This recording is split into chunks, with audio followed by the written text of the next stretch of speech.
que preguntan ¿hasta cuándo? Es que tendrán que esperar un poco más porque ya se acerca el día en que Dios juzgará a los que los hacen sufrir. Bueno, todo eso fue en el 5º sello. Después, al abrirse el 6º sello, vemos el cumplimiento de esa promesa, porque Jesús regresa trayendo juicio sobre los que persiguieron a su pueblo. Por lo tanto, hoy, a pesar de la aparente demora de Jesucristo, el pueblo afligido de Dios debe permanecer firme y saber que Dios oye y que responderá a sus oraciones.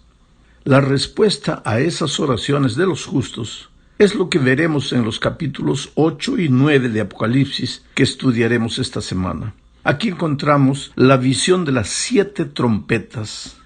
En esta visión se muestra simbólicamente que a lo largo de la historia Dios ya ha intervenido muchas veces en favor de su pueblo oprimido y ha juzgado a los que lo persiguieron.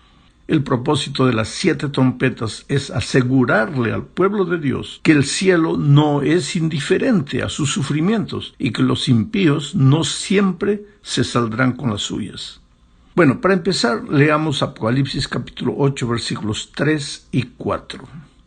Dice así: y otro ángel vino y se puso de pie delante del altar. Tenía un incensario de oro y le fue dado mucho incienso para que lo añadiese a las oraciones de todos los santos sobre el altar de oro que estaba delante del trono.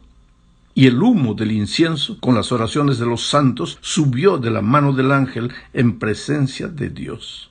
Te digo una cosa, mi querido amigo, para entender lo que dice este texto de Apocalipsis, es necesario saber primero que la Biblia es un todo. No se puede estudiar solo el Nuevo Testamento o solo el Antiguo Testamento. No es posible entender el Nuevo Testamento sin entender primero el Antiguo Testamento.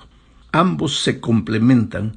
En el Nuevo Testamento prácticamente se explica y se cumple todo el Antiguo Testamento. ¿Por qué digo todo esto?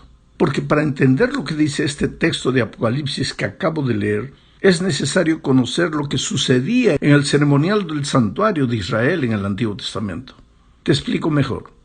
Mira, en el sacrificio vespertino de Israel, porque Israel hacía el sacrificio matutino en la mañana y después el de la tarde. En ese sacrificio de la tarde, un cordero era colocado sobre el altar y su sangre era derramada en la base del altar. Después de ese sacrificio, el sacerdote llevaba el incensario de oro dentro del templo y ofrecía incienso en el altar de oro que se encontraba en el lugar santo. Ahora, no hay que confundir. Habían 2 altares: el altar del sacrificio en el atrio y el altar de oro en el lugar santo. El incienso era ofrecido por el sacerdote en el altar de oro. Después, cuando él salía, después de haber ofrecido el incienso, lanzaba el incensario sobre la acera, produciendo un ruido fuerte. En ese momento, 7 sacerdotes tocaban las trompetas, y con ese toque de trompetas se indicaba el final de los servicios diarios del templo. Ahora date cuenta que en los versículos de Apocalipsis que leí, se utiliza el lenguaje del servicio vespertino del santuario de Israel. Juan ve una escena semejante al sacrificio vespertino de Israel y la escena del incienso, pero Juan ve esta escena en el santuario celestial. Apocalipsis dice que el incienso representa las oraciones del pueblo de Dios, y después vemos que Dios responde sus oraciones a través de las trompetas. El versículo 5 de Apocalipsis 8 nos da a entender que las 7 trompetas son los juicios de Dios sobre la humanidad rebelde en respuesta a las oraciones de su pueblo oprimido. Mira lo que dice el texto. Y el ángel tomó el incensario, lo llenó con fuego del altar y lo arrojó sobre la tierra, y se produjeron truenos y estruendos y relámpagos y un terremoto. Vamos ahora a la segunda parte y hablemos del significado de las trompetas. Las trompetas ocupaban un papel importante en la vida diaria del antiguo Israel. El pueblo relacionaba el sonido de la trompeta con el culto del templo. Sería como hoy las campanas. Cuando tocan las campanas es hora de ir a la iglesia, especialmente en los pueblos católicos. También se tocaban las trompetas en Israel en las batallas, en la época de la cosecha y por ocasiones de las fiestas ceremoniales. Para los israelitas el sonido de las trompetas y la oración estaban asociadas.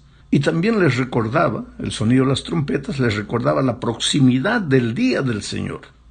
Observa, por ejemplo, lo que dice Joel 2, 1 y 2. Toquen la trompeta en Sión y griten en mi santo monte. Tiemblen todos los habitantes de la tierra, porque viene el día del Señor.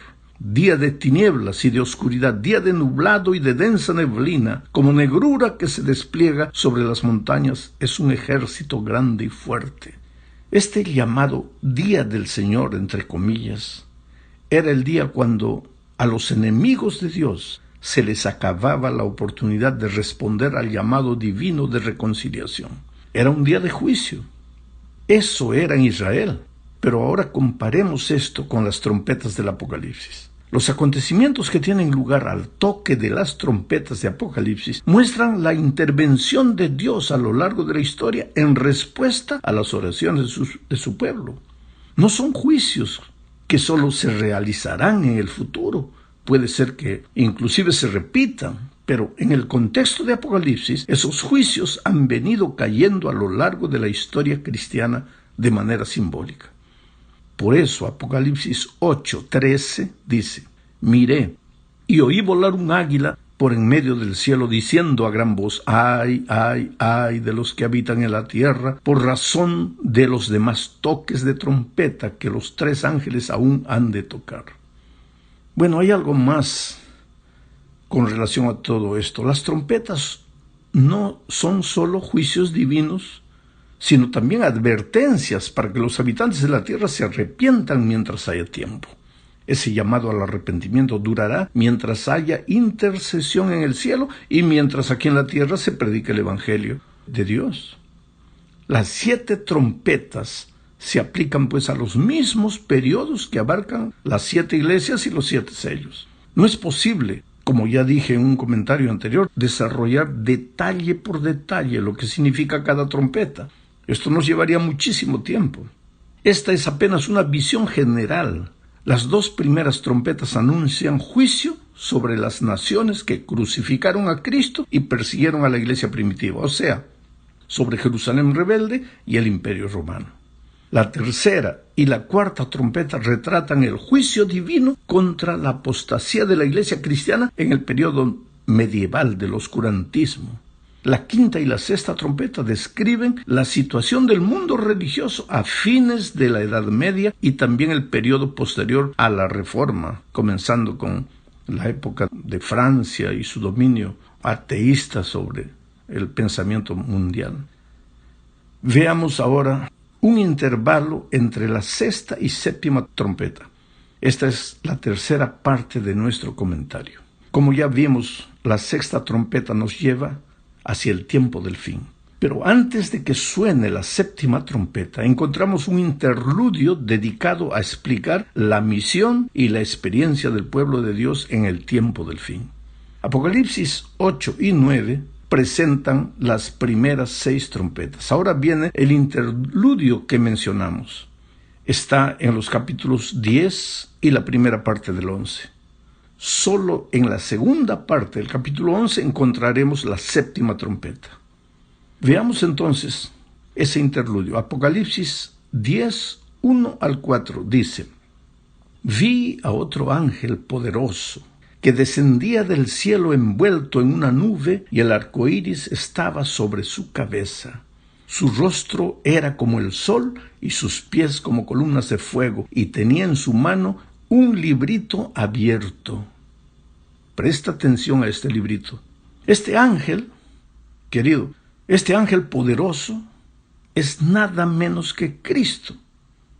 Por lo menos eso es lo que dice la sierva del Señor en el Comentario Bíblico Adventista, volumen 3, página 982. Este ángel de la visión de Juan pone sus pies sobre el mar y la tierra, y esto implica que su gobierno es universal y que lo que está a punto de proclamar tiene importancia mundial, porque mira, el versículo 2 dice: puso su pie derecho sobre el mar y su pie izquierdo sobre la tierra. Después, en el versículo 3 se dice: y gritó a gran voz, como cuando ruge el león. Y cuando gritó, los 7 truenos emitieron sus voces. ¿Sabes? En la visión de Juan, el ángel grita con el rugido de un león. El rugido del león simboliza la voz de Dios. Eso dice Oseas 11:10. Mira, ellos vendrán en pos de mí. Yo, el Señor, rugiré como un león, y mis hijos vendrán temblando desde el occidente. Así que aquella voz que oye Juan es la voz del Dios Cristo. A Juan no se le permite escribir lo que dicen los truenos, porque el versículo 4 dice: cuando los 7 truenos hablaron, yo estaba por escribir, pero oí una voz del cielo que decía: sella las cosas que los 7 truenos hablaron, no las escribas. Quiere decir que hay cosas del futuro que Dios no nos ha revelado a través de Juan. Esto nos lleva a un asunto interesante que a veces crea problemas entre algunos creyentes.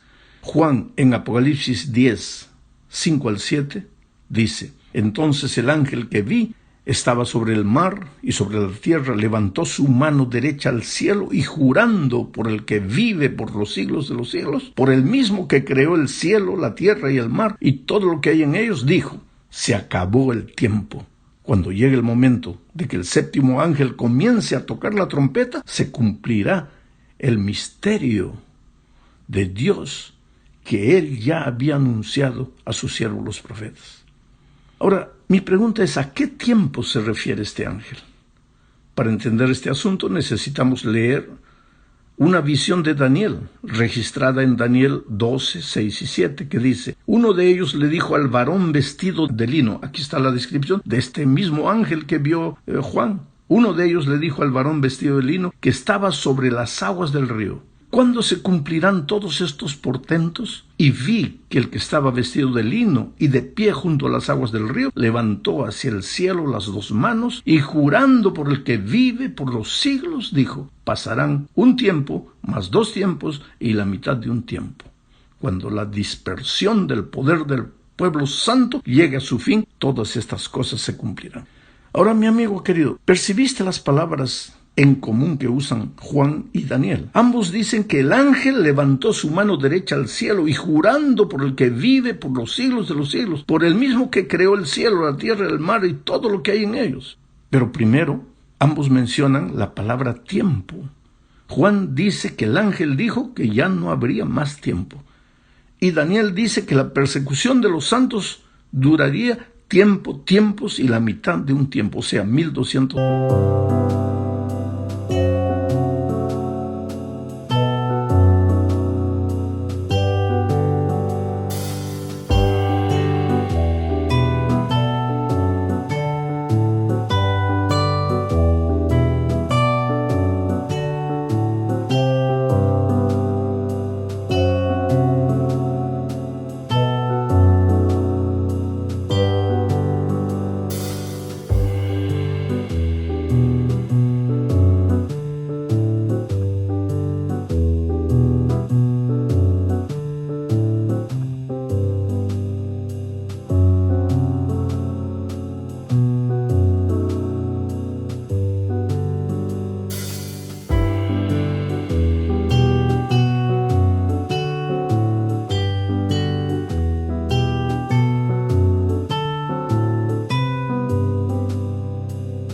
...60 años. Es interesante que la declaración del ángel de Apocalipsis de que el tiempo no sería más se refiere a las profecías de tiempo de Daniel. Después de este periodo ya no habrá periodos de tiempo proféticos. La sierva de Dios declara a este respecto en el Comentario Bíblico Adventista, tomo 7, página 982, lo siguiente: este tiempo, el que el ángel declara con un solemne juramento, no es el fin de la historia, sino del tiempo profético que precederá al advenimiento de nuestro Señor. Es decir, la gente no tendrá otro mensaje acerca de un tiempo definido. Después de este lapso, que ahora abarca de 1842 hasta el 44, no puede haber ningún cómputo definido de tiempo profético. El cálculo más prolongado llega hasta el otoño de 1844. Esta es una declaración inspirada y yo creo. Por eso es que a veces me preocupa ver hermanos preocupados, no, porque hay otra profecía de tiempo, de los 36 meses, o esto y aquello, y que de los tantos días que nos va a llevar a ver cuándo va a comenzar la persecución, y es esto y aquello. Cosas humanas, deducciones humanas, porque el texto bíblico dice, ya no hay más tiempo. Y la sierva del Señor aclara que se trata de profecías de tiempo. Después de la profecía de Daniel, ya no hay más profecía de tiempo. Vamos a la cuarta parte. Leamos Apocalipsis 10, 8 al 11. Dice, la voz que oí del cielo volvió a hablarme y me dijo, ve y toma el librito abierto que tiene en la mano el ángel que está de pie sobre el mar y la tierra. Yo me dirigí al ángel y le pedí que me diera el librito, y él me dijo, aquí lo tienes, cómetelo, te amargará el estómago, pero en tus labios será dulce como la miel. Yo tomé el librito de la mano del ángel y me lo comí. En mis labios era dulce como la miel, pero una vez que lo comí me amargó el estómago. Y se me dijo, debes profetizar otra vez acerca de muchos pueblos, naciones, lenguas y reyes. Sabes, el acto de comer en la Biblia se utiliza para describir la aceptación de un mensaje de Dios para proclamarlo a la gente. Por lo menos eso es lo que dice Jeremías 15, 16. Lo voy a leer. Fueron halladas tus palabras y yo las comí. Tus palabras fueron para mí el gozo y la alegría de mi corazón, porque yo soy llamado por tu nombre, oh Señor Dios de los ejércitos. Sabes, querido, la experiencia ha demostrado que muchas veces al recibir el mensaje todo parece maravilloso, pero al proclamarlo a veces resulta amargo, ya que muchos se resisten a él y lo rechazan. La experiencia amarga de Juan al comer el librito simboliza la apertura de las profecías de Daniel con relación al tiempo del fin. Aquí Juan representa a la iglesia remanente, que es enviada a proclamar el Evangelio eterno. El contexto indica que la visión de Juan apunta a una experiencia amarga del remanente, cuando sobre la base de las profecías de Daniel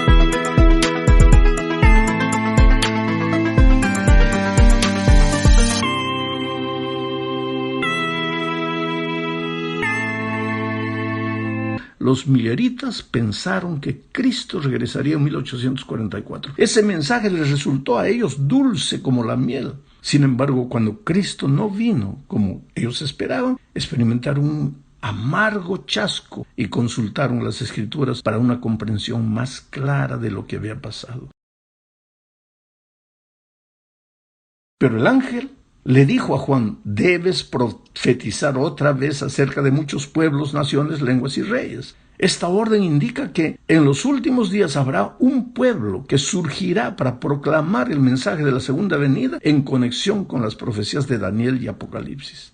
Leamos ahora Apocalipsis 11, 1 y 2. Dice, entonces me fue dada una caña semejante a una vara de medir, y se me dijo, levántate y mide el templo de Dios y el altar, y a los que en él adoran, y deja aparte el atrio de afuera del templo, y no lo midas porque ha sido dado a los gentiles, y ellos pisotearán la ciudad santa por 42 meses. Percibe que este pasaje es la continuación de la escena de Apocalipsis 10. A Juan se le ordenó que midiera el templo, el altar y a los adoradores. El concepto de medir en la Biblia figurativamente se refiere al juicio. El mismo Jesús lo dijo en Mateo 7:2, porque con el juicio con que juzguen serán juzgados, y con la medida con que midan se les medirá. Solo que en el caso de esta medición de Apocalipsis, el templo que debía medir Juan está en el cielo, donde Jesús ministra en nuestro favor. Por lo tanto, Apocalipsis 11:1 se refiere al juicio que tiene lugar antes de la segunda venida y que para nosotros empezó en 1844. Este juicio se concentra exclusivamente en el pueblo de Dios, que son los adoradores del templo.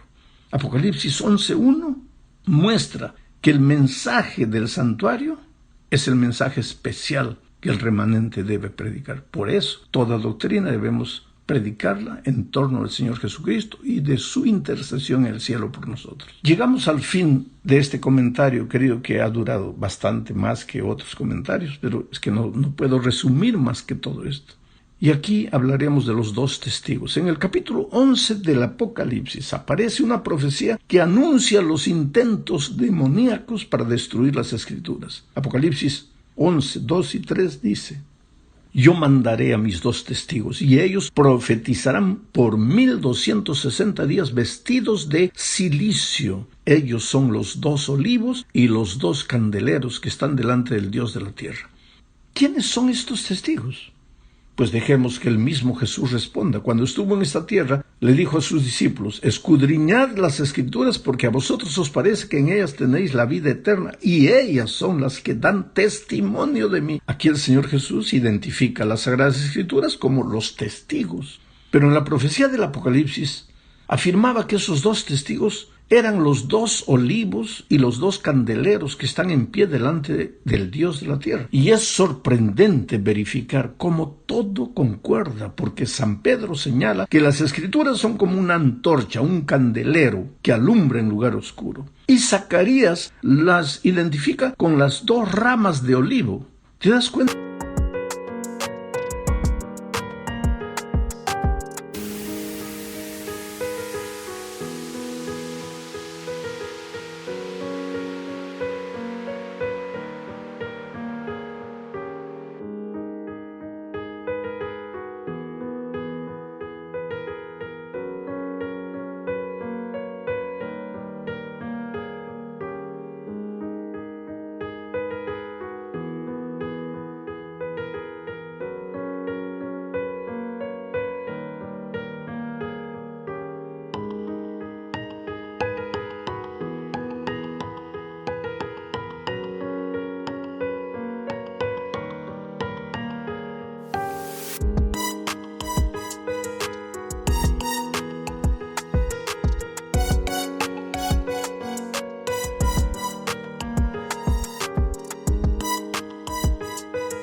Que de acuerdo con la interpretación que da la misma Escritura, estos dos testigos son un símbolo de sus dos testamentos, a saber, el Antiguo y el Nuevo Testamento. Pero ¿en qué sentido darían su testimonio vestidos de luto o de cilicio durante 1260 días? Pues este es el periodo en que la Iglesia de Dios sería perseguida y se tendría que esconder en las cuevas de los montes para poder sobrevivir. El motivo de esa persecución era la obediencia de esos cristianos a la palabra de Dios. Durante ese mismo periodo, las Escrituras testificaron vestidas de luto, es decir, ocultas, escondidas, porque su lectura estaba prohibida con el argumento de que la gente no tenía la capacidad necesaria para entenderlas, y que ese privilegio se les había concedido solo a los dirigentes religiosos. Pero la profecía que estudiamos en este capítulo continúa diciendo que después de este periodo de persecución de 1260 años, durante el cual los testigos darían su testimonio vestidos de luto, el texto dice: la bestia que surge del abismo hará guerra contra ellos y los vencerá y los matará. ¿Quién es esta bestia? ¿Y en qué sentido mataría las Escrituras? En el lenguaje de la profecía, una bestia simboliza un reino o un poder político. Tenemos que identificar entonces un gobierno que después del periodo profético de los 1260 años, o sea, después de 1798, cuando termina ese periodo de 1260 años, tenemos que descubrir un poder que se haya levantado en ese tiempo y que casi haya destruido las Escrituras. Para identificar a esa bestia que mata, entre comillas, a los testigos, o sea, a las Escrituras, necesitamos buscar entonces un gobierno que persiguió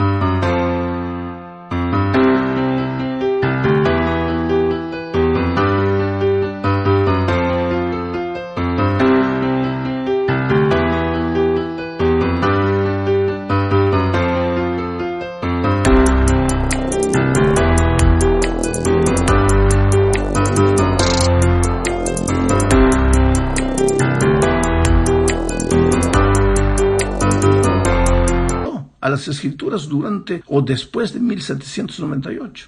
Toma nota que esta bestia sube del abismo, es decir, no tiene ningún fundamento religioso, y no es necesario revisar mucho la historia para descubrir en la Francia atea de fines del siglo XVIII a esta bestia destructora de las Escrituras. En ese país un grupo extremista propuso abolir el culto a Dios y sustituirlo por el culto a la razón. En efecto, se llegó a celebrar un culto a la razón en la Catedral de Notre Dame en París, en el cual una hermosa actriz desempeñó el papel de la diosa razón.